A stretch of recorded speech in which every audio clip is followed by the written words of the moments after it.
చిరంజీవి గారు ఆయన 70th birthday జరుపుకుంటున్నారు కదా. సో ఆయన చాలా రంగాల్లో కూడా ఇన్స్పిరేషన్, చాలా మందికి యాక్టింగ్ కానీ, డాన్సింగ్ కానీ, హార్డ్ వర్కర్గా.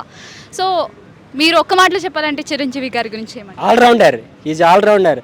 తన తర్వాత ఎవరైనా కానీ ఎవరు రావాలని తన తర్వాత తను చూసి ఇన్స్పైర్ అవుతారు ఎవరైనా సరే.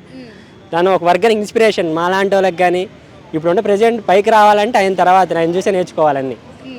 అంటే ఆయన చాలా మందికి హెల్ప్ కూడా చేశారు. ఏవైనా కరువు కాటకాలు వచ్చినా కూడా డబ్బులు ఇవ్వడం కానీ, blood bank and eye hospital కూడా ఉంది, చాలా మందికి హెల్ప్ చేశారు. అలా చూసుకున్నా కూడా ఒక ఇన్స్పిరేషన్ కదా. అంత ఇన్స్పిరేషన్ ఏంటి, అపోలో హాస్పిటల్ వాళ్ళది.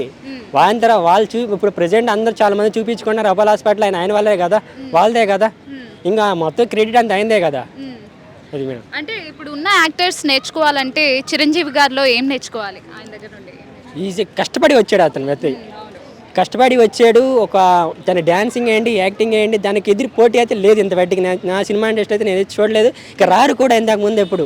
ఈజ్ ఒక వర్గానికి ఇన్స్పిరేషన్ అంతే. ఇంకా ఆయన మించి ఇంకా రావాలంటే ఎవరి వల్ల అవ్వదు కాదు కూడా. సో చిరంజీవి గారి ఫేవరెట్ అంటే ఆయన మూవీస్లో మీ ఫేవరెట్ మూవీ? శంకర్ దాదా ఎంబీబీఎస్ని.